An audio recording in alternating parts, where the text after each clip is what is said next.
Mon ex veut qu'on aille prendre un café pour se remettre à jour. Tu n'es pas invité, m'a-t-elle annoncé. Compris, ai-je répondu. J'ai récupéré la compte de la bague pendant qu'elle était sortie.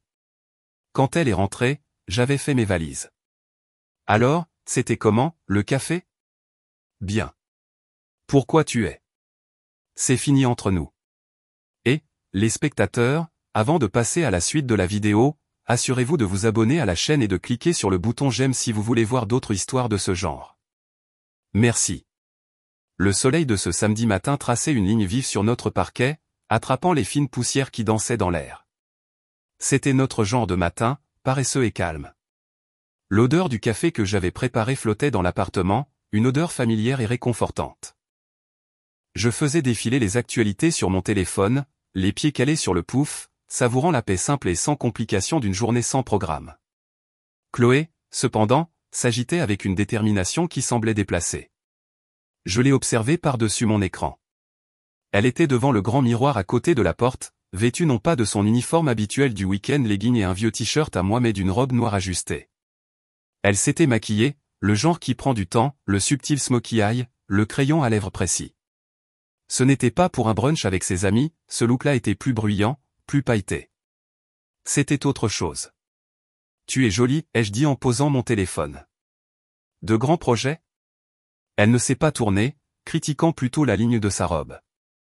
Ouais, je rejoins juste quelqu'un pour un café. Le ton décontracté était un peu trop forcé. Une minuscule sonnette d'alarme, douce mais persistante, a commencé à retentir au fond de mon esprit. J'ai gardé ma voix légère, naturelle. Oh, cool. Avec qui? Elle s'est finalement tournée, mais ses yeux étaient fixés sur son téléphone, ses pouces tapotant un message. Un petit sourire, presque imperceptible, jouait sur ses lèvres fraîchement ourlées. Mon ex, Julien. Il est de passage à Lyon. Les mots sont tombés, mais ils n'ont pas fait sens tout de suite. Julien, celui d'avant moi. Celui qui avait le fond fiduciaire et le sourire narquois et condescendant sur toutes ses photos. Celui qu'elle m'avait dit être toxique et obsédé par les apparences. Mon estomac s'est serré. Julien, ai-je répété, le nom me paraissant étranger et désagréable dans la bouche. D'accord, alors on va le rencontrer. C'était le moment.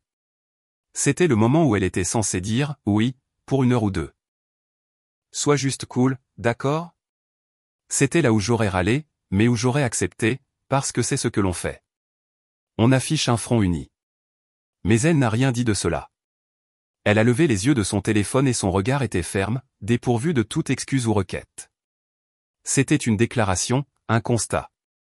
Il y avait une lueur dans ses yeux, non pas de culpabilité, mais quelque chose de plus proche de la supériorité, comme si elle était au courant d'un secret que j'étais trop terne pour comprendre.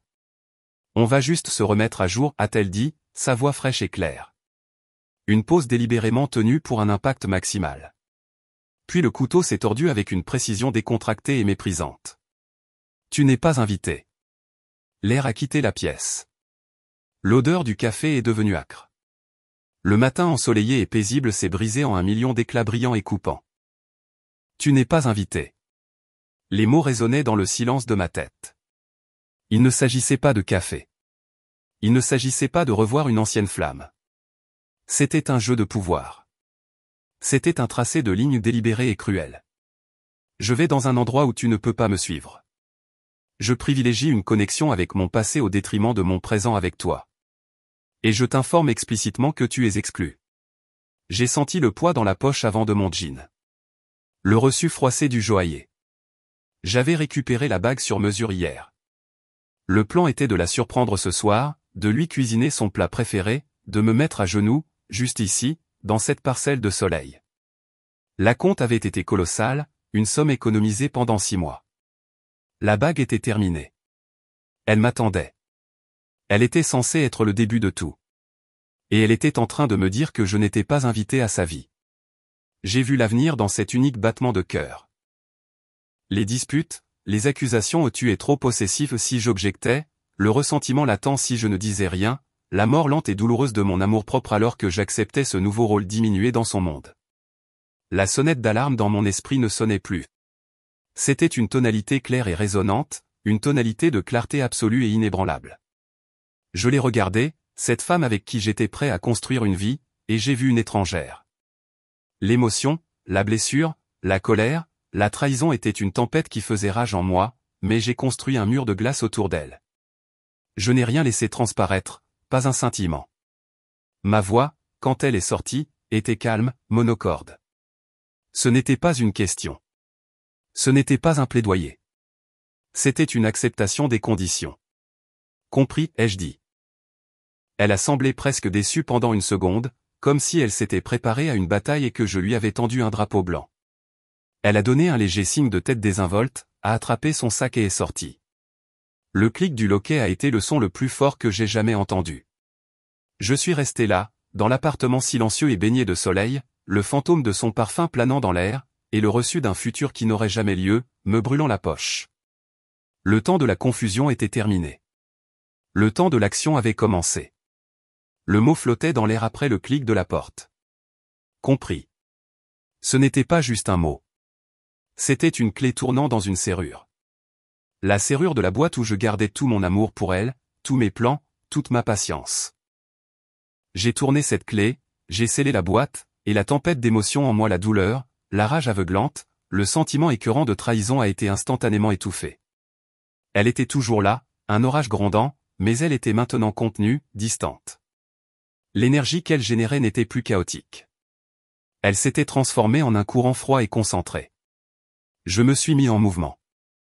Ma première action n'a pas été frénétique. Elle a été délibérée. J'ai sorti mon portefeuille de ma poche arrière et j'ai extrait le reçu. Il était froissé d'avoir été porté toute la journée. Un secret tangible. Le logo élégant du joaillier était gaufré en haut. En dessous, la description, or blanc 14 carats, solitaire sur mesure 1,2 carat avec sertissage pavé. Et le chiffre ahurissant. J'avais fait des heures supplémentaires pendant des mois pour économiser. J'ai composé le numéro imprimé sur le reçu. Ma main était ferme. Ma voix, lorsque la réceptionniste a répondu, était d'un calme déconcertant. Oui. Bonjour, je m'appelle Marc Dubois. J'ai une commande pour une bague. L'enlèvement était prévu pour aujourd'hui. Je lui ai donné le numéro de commande. J'ai besoin d'annuler la commande et de demander le remboursement de mon acompte sur ma carte initiale. Oh. La femme à l'autre bout semblait surprise, un peu troublée. Je suis vraiment désolé de l'apprendre, monsieur. Tout va bien? Les fiançailles sont rompues, ai-je déclaré, mon ton plat, factuel. Je n'ai donné aucune autre explication. Il n'y avait aucune fêlure dans ma voix, aucune tristesse de façade. J'étais en train de conclure une transaction commerciale qui n'était plus rentable. Je vois. Bien sûr, monsieur. Je vais procéder au remboursement tout de suite. Cela peut prendre 3 à 5 jours ouvrables pour apparaître. Merci, ai-je dit, et j'ai mis fin à l'appel. J'ai placé le reçu sur le comptoir de la cuisine, juste au centre, un monument à un avenir annulé. Puis je suis allé à la chambre et j'ai sorti ma plus grande valise et un jeu de carton de déménagement du haut du placard, ce que j'avais gardé de mon dernier emménagement. J'ai travaillé avec un rythme efficace et détaché. Ce n'était pas un homme au cœur brisé en train de faire ses valises. C'était un stratège exécutant une extraction. J'ai commencé par mes vêtements, mon côté du placard, mes tiroirs. Je n'ai pas regardé ses affaires. Je n'ai pas fait de pause pour sentir un de ses pulls ou regarder les photos sur la commode. C'étaient des reliques d'un pays dont j'avais été déporté de force. Elles n'avaient plus aucun pouvoir sur moi. J'ai pris seulement ce qui était incontestablement à moi. Les livres sur ma table de chevet, mon ordinateur portable, mon chargeur, le casque audio de haute qualité que je m'étais offert pour mon anniversaire. J'ai laissé la télévision que nous avions achetée ensemble, les ustensiles de cuisine que nous avions accumulés en tant que couple, les coussins décoratifs sur lesquels elle avait insisté. Ils faisaient partie de la vie que je quittais. Des artefacts d'une histoire partagée qui venait d'être prouvée fausse. C'était du lest, et je m'en débarrassais. Chaque objet placé dans une boîte était un poids en moins. La valise contenait mes essentiels. Les cartons contenaient le reste de mon ancienne vie. Je les ai transportés jusqu'à ma voiture, charge après charge, remplissant le coffre et la banquette arrière. L'effort physique était agréable, purifiant. C'était une purge. Lorsque le dernier carton fut dans la voiture, j'ai fait un dernier tour de l'appartement. Il était déjà différent. Ce n'était plus notre foyer. C'était son appartement, et il me semblait plus vide, plus petit. Je me suis tenu dans le salon, le même rayon de soleil, qui mettait maintenant en évidence les légères indentations sur le tapis où mes meubles avaient été. J'avais terminé. Il ne restait plus rien de moi ici. J'ai attrapé mes clés de voiture et la seule boîte de derniers articles, ma brosse à dents, mon rasoir, les quelques produits de toilette de la salle de bain. Je n'ai pas regardé en arrière. Je suis sorti par la porte, descendu les escaliers, et je me suis installé dans ma voiture. Je ne suis pas parti immédiatement. Je me suis assis sur le siège conducteur, le moteur éteint, et j'ai sorti mon téléphone. Je suis allé sur sa fiche contact, une photo d'elle en train de rire, celle que j'avais prise lors d'un voyage sur la côte. Je l'ai regardée une dernière et longue seconde. Puis j'ai tapoté l'écran quelques fois. Bloqué cet appelant. Une fenêtre de confirmation est apparue. Êtes-vous sûr de vouloir bloquer ce contact? J'étais sûr. J'ai tapé sur bloquer le contact. Alors, et seulement alors, j'ai démarré la voiture. Je n'avais pas de destination. Pas encore. Un hôtel pour la nuit. Puis demain, je trouverai un nouvel endroit, un nouveau départ. Mais pour l'instant, la seule chose qui importait était que j'avançais, loin d'elle. Le rétroviseur n'était que du verre. Je n'avais plus rien à y chercher. Je n'ai pas eu à attendre longtemps. J'étais appuyé contre ma portière, l'air frais du soir contre ma peau, lorsque sa berline s'est garée quelques voitures plus loin. Les lampadaires venaient de s'allumer, baignant la scène d'une faible lueur orangée. Je l'ai regardée sortir, une légère instabilité dans sa démarche. Elle avait eu plus qu'un café. Elle fredonnait quelque chose, un petit sourire satisfait sur le visage, tandis qu'elle fouillait dans son sac à main pour ses clés. Elle ne m'a pas vu tout de suite. Elle était toujours dans la bulle de son après-midi, la bulle d'où j'avais été explicitement exclu. J'ai repoussé la voiture et j'ai fait quelques pas dans la lumière qui s'accumulait entre les véhicules. Le bruit de mes chaussures sur le trottoir l'a fait lever les yeux.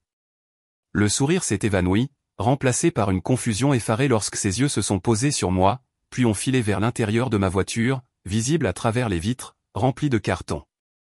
« Marc, qu'est-ce que c'est que cette boîte ?» a-t-elle demandé, sa voix teintée d'une lente alarme naissante. Elle a désigné faiblement le dernier carton que je tenais dans mes bras. Je n'ai pas répondu à sa question. Au lieu de cela, j'ai gardé ma voix parfaitement égale, un contraste saisissant avec son malaise croissant. Alors, c'était comment, le café? La question l'a déstabilisée. Elle était si normale, si banale, et elle planait dans l'espace entre nous, totalement en décalage avec la preuve visuelle de mon départ. C'était, a-t-elle commencé, le front plissé, les mécanismes défensifs déjà en marche. C'était bien. Pourquoi tu es? C'est fini entre nous. Les trois mots ont coupé sa phrase nettement, sans malice ni chaleur. Ils étaient simplement une déclaration factuelle livrée avec la finalité du maillet d'un juge. Pendant une seconde, il n'y a eu que le silence. Puis le délitement a commencé. Quoi? Le mot était un rire incisif et incrédule. Tu romps avec moi parce que j'ai pris un café avec un ex? C'est insensé.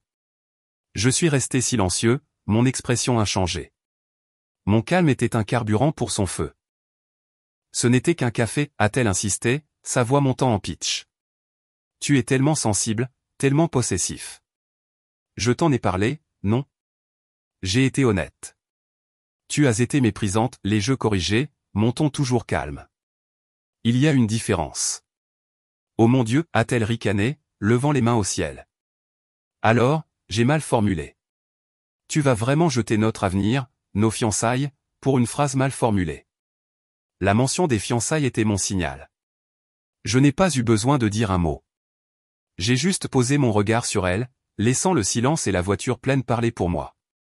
L'avenir dont elle parlait était déjà dans mon rétroviseur. Sa confusion s'est transformée en colère, les vraies couleurs remontant à la surface maintenant que la manipulation et la minimisation avaient échoué. Tu es pathétique, a-t-elle craché, son visage se contorsionnant. Tu le fais vraiment. Tu t'enfuis parce que tu ne peux pas gérer une femme confiante qui a une vie en dehors de toi. Tu ne trouveras jamais quelqu'un qui te supporte comme je l'ai fait. Tu m'entends? Jamais. Les mots étaient destinés à blesser, à briser ma résolution et à me faire supplier une autre chance. Il résonnait dans la rue tranquille, laid et désespéré. J'ai pris une lente inspiration, non par nécessité, mais comme un point final à sa phrase. J'ai soulevé légèrement le carton dans mes bras, un rappel physique de ma décision. L'avenir dont tu parles, ai-je dit, ma voix ferme et claire, a pris fin au moment où tu m'as dit que je n'étais pas invité dans le mien. Au revoir, Chloé. Je n'ai pas attendu de réponse. Je me suis retourné, j'ai placé le carton sur le siège passager et je suis monté du côté conducteur. Je l'ai vu du coin de l'œil, figé sur le trottoir, la bouche ouverte, la fureur et le choc se disputant sur son visage. J'ai démarré le moteur. Le bruit était une chose solide et définitive. Alors que je m'éloignais du trottoir, je ne l'ai pas regardé. J'ai regardé devant moi, la route s'étendant, nette, vide et pleine de possibilités. La première partie du reste de ma vie était une rue calme, s'estompant dans la nuit derrière moi, et c'était suffisant. Les 48 premières heures furent une étude du silence. Je me suis installé dans une chambre d'hôtel banale et anonyme qui sentait l'antiseptique et le désodorisant. C'était parfait. Il n'y avait pas de souvenirs ici, pas de fantômes. J'ai passé ce temps sur mon ordinateur portable à parcourir les annonces d'appartements dans une autre partie de la ville et sur mon téléphone où les seules notifications provenaient de mon groupe de discussion avec des amis qui ignoraient tout de la détonation qu'avait subie ma vie. Le silence n'était pas vide. Il était rempli d'une paix profonde et bourdonnante. Cela n'a pas duré. La première tentative est venue le 3e jour. Un SMS d'un numéro inconnu. Je savais que c'était elle. Le ton était une leçon de manipulation réécrivant l'histoire. Inconnu. Marc, c'est fou. Est-ce qu'on peut parler, s'il te plaît? Tu exagères. Ce n'était qu'un café. Tu jettes quelque chose de réel à cause d'un malentendu. Je l'ai lu. Les mots « tu exagères » malentendu étaient si prévisibles qu'ils en étaient presque ennuyeux. Elle essayait de présenter mon action décisive comme une réaction émotionnelle excessive pour faire de sa cruauté le sujet et de ma réponse le problème. Je n'ai pas bloqué le numéro immédiatement. Je voulais voir la séquence. J'ai supprimé le message et je suis retourné comparer des plans d'étage. La deuxième tentative fut un message vocal laissé plus tard dans la nuit. Sa voix était différente maintenant, dépouillée de sa posture défensive et imprégnée d'un désespoir tremblant et théâtral. Marc, c'est moi. S'il te plaît, réponds. D'accord, très bien. Je comprends. Tu es en colère. J'étais. C'était stupide. Julien n'était rien. Ça ne voulait rien dire. Il est parti. Il a quitté la ville. C'était juste. Je ne sais pas, l'ego. J'ai fait une erreur. Une énorme, énorme erreur. S'il te plaît, j'ai besoin de toi. Je suis tellement seul dans cet appartement. C'est tellement calme. Rappelle-moi, s'il te plaît. J'ai enregistré le message vocal, non par sentiment, mais comme preuve. Preuve du passage du blâme à la mendicité. L'aveu de l'ego qui confirmait tout ce que j'avais soupçonné. Elle n'était pas désolée pour ses actions. Elle était désolée pour les conséquences. Le silence de l'appartement dont elle avait maintenant hérité était sa punition, pas mon problème. J'ai supprimé le message vocal de ma boîte de réception et j'ai bloqué le nouveau numéro. Le 3e message était un SMS. Celui-ci était venimeux. Le masque était tombé. Le désespoir s'était transformé en rage pure et non filtrée. Inconnu. Très bien. Sois comme ça. Tu as toujours été trop faible pour moi de toute façon. Tu ne peux pas gérer une vraie femme. Tu reviendras. Tu réaliseras ce que tu as perdu et tu ramperas pour revenir. Et je rirai. J'ai presque souri. C'était la vraie Chloé. Celle qui m'avait dit que je n'étais pas invité. Celle pour qui l'amour était un champ de bataille et le respect un signe de faiblesse. Ce message était un cadeau. C'était la confirmation finale et blindée que j'avais fait le seul choix possible. J'ai bloqué ce numéro aussi. Puis le messager allié est arrivé. Mon téléphone a vibré avec un contact que j'avais, Sophie, l'amie la plus toxique de Chloé, celle qui semblait toujours applaudir depuis la ligne de touche chaque fois que Chloé faisait quelque chose de courageux et d'égoïste. J'ai répondu, le mettant sur haut-parleur tout en continuant à ranger ma valise dans la chambre d'hôtel. Marc, salut, c'est Sophie. Sa voix était mielleuse, empreinte d'une fausse préoccupation. Je sais, ai-je dit, mon ton plat. Écoute, je sais que ce que Chloé a fait était désordonné, mais elle est en plein désarroi. Complètement démolie. Tu dois comprendre, elle est en chute libre. Elle est vraiment, vraiment désolée. Un vrai homme trouverait dans son cœur de lui pardonner. Elle a appris sa leçon. J'ai arrêté de faire mes valises un instant. Sophie, ai-je dit, ma voix dépourvue de toute émotion. Y a-t-il un but à cet appel? Elle a bafouillé. Le but est que tu es cruel. Elle a fait une erreur. Tu ne te soucies plus d'elle du tout? Cela, ai-je déclaré calmement, n'est plus mon problème. Ne me contacte plus jamais. J'ai mis fin à l'appel et je l'ai bloqué. Numéro 2, le cercle était complet. Les plaidoyers, la colère, les alliés enrôlés. C'était un script que je ne lisais plus. Un dernier courriel s'est glissé un jour plus tard. Le dernier souffle avant que le silence numérique ne devienne absolu. Il provenait d'un compte que je ne reconnaissais pas, mais la voix était indéniablement la sienne. Objet, je comprends maintenant, Marc. J'écris ceci parce que tu m'as bloqué partout ailleurs. Je suis allé chez le joaillier aujourd'hui pour voir. Je ne sais pas ce que j'allais voir. Ils m'ont dit que tu avais annulé la bague. Que tu avais récupéré ton acompte le jour où je suis parti. C'est là que j'ai finalement compris. Tu n'étais pas en colère. Tu n'étais pas blessé. Tu étais fini. Tu avais pris ta décision pendant que j'étais encore au café. Tu étais déjà parti. Julien n'a répondu à aucun de mes messages. Il a profité du rattrapage pour essayer de coucher avec moi une dernière fois, pour le bon vieux temps. Et quand j'ai dit non, il a disparu. Il se servait juste de moi. Et j'ai jeté notre histoire pour ça. Pour rien. Je comprends maintenant. Je comprends enfin ce que j'ai perdu. Et je dois vivre avec ça. Chloé. Je l'ai lu une fois, puis j'ai sélectionné le courriel et cliqué sur supprimer. Je n'avais pas besoin de sa compréhension.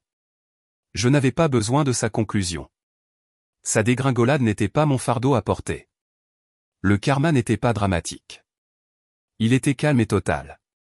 Elle était seule dans l'appartement qu'elle avait rendu sacré à sa propre exclusion. Hantée par le fantôme d'un avenir qu'elle avait négligemment incinéré pour un coup d'ego de la part d'un homme qui la voyait comme une conquête. Elle était à court d'argent, s'étant appuyée sur mon revenu pour les grosses factures. Elle était isolée, son cercle social désormais entaché par la vérité pathétique de sa situation. Et je ne ressentais rien pour elle, si ce n'est une pitié académique et lointaine, le genre que l'on pourrait ressentir pour une figure historique qui a pris une décision catastrophiquement mauvaise. C'était terminé. Ses conséquences étaient les siennes à gérer. Ma vie ne faisait que commencer. 2 mois plus tard, j'étais dans un box au Saint-Michel, un bistrot que nous n'avions jamais fréquenté ensemble, en train de rire avec 2 de mes plus vieux amis. L'air était épais de l'odeur de friture et de bière, et une bruyante partie de fléchettes battait son plein dans le coin. J'étais détendu, les bras passés sur le dossier du box, une pinte fraîche devant moi. C'était mon monde maintenant.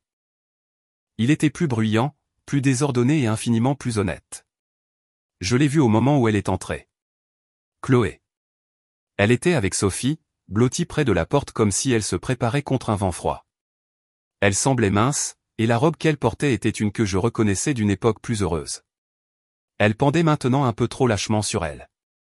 Ses yeux ont balayé la pièce et quand ils se sont posés sur moi, ils se sont écarquillés, puis se sont remplis d'une espérance désespérée et affamée. J'ai détourné le regard, me tournant vers l'histoire de mon ami Léo à propos de son désastreux cours de golf. J'ai pris une lente gorgée de ma bière. La paix en moi n'a pas même vacillé. Une ombre est tombée sur la table. J'ai levé les yeux. Elle se tenait là, ses mains serrées en poings nerveux sur les côtés. Sophie restait à quelques mètres derrière, un air aigre sur le visage. Marc. Salut. Sa voix était une chose fragile, à peine audible au-dessus du brouhaha du bistrot. Tu as bonne mine. J'ai fait un léger signe de tête polie. Le genre que l'on donnerait à un caissier que l'on ne connaît pas. Chloé, comment vas-tu? La question, si simple et dénuée de sous-texte, a semblé la défaire. Son sang-froid s'est fissuré. Pas génial, a-t-elle admis, ses mots se bousculant dans une confession hâtive et tremblante. En fait, horrible. Tu me manques. Ce que j'ai fait est la chose la plus stupide que j'ai jamais faite. Il ne signifiait rien. Tu étais tout. Elle attendait. Que je m'adoucisse, que je dise je suis désolé que tu souffres ou ce n'est pas grave, pour lui offrir une bouée de sauvetage pour revenir dans mon orbite. Je n'ai rien dit. Je l'ai juste regardé, mon expression neutre, mes yeux clairs. Il n'y avait pas de colère en eux, pas d'amour persistant, pas même la froide satisfaction d'avoir eu raison. Il n'y avait simplement rien. Une vaste étendue silencieuse d'indifférence. Mon silence était plus terrifiant pour elle que n'importe quel cri. Elle l'a comblé, sa voix se brisant d'émotion. Alors c'est ça. Après tout ce temps, après tout ce que nous avons construit. J'ai posé mon verre de pinte sur le sous-verre avec un léger clic final. Je ne parlais pas à la femme que j'avais aimée. J'expliquais un fait fondamental de l'univers à une étrangère. C'était une autre vie, ai-je dit, ma voix calme et égale. J'ai fait la paix avec ça. Je suis heureux dans celle-ci. J'ai marqué une pause, laissant la vérité de ces mots s'installer dans l'espace entre nous. Elle pouvait le sentir, le contentement véritable et inébranlable qui émanait de moi. C'était la seule chose qu'elle ne pourrait jamais simuler, jamais manipuler, et jamais me prendre. Et tu n'en fais pas partie. Pendant un long moment, elle est restée là, complètement immobile. L'espoir désespéré dans ses yeux s'est éteint, remplacé par une compréhension naissante et horrifiante. Elle regardait un homme véritablement et totalement libre. Et sa présence, sa douleur, son existence même lui était aussi pertinente qu'un reçu oublié pour une bague qui n'avait jamais été récupérée. Elle était impuissante. Elle était hors de propos. Sans un mot de plus, elle s'est retournée et est partie. Ses épaules s'affaissèrent dans une défaite à la fois totale et permanente. Sophie m'a lancé un regard venimeux avant de se dépêcher de la suivre. Mon ami Léo a sifflé doucement. Mec, qui était-ce?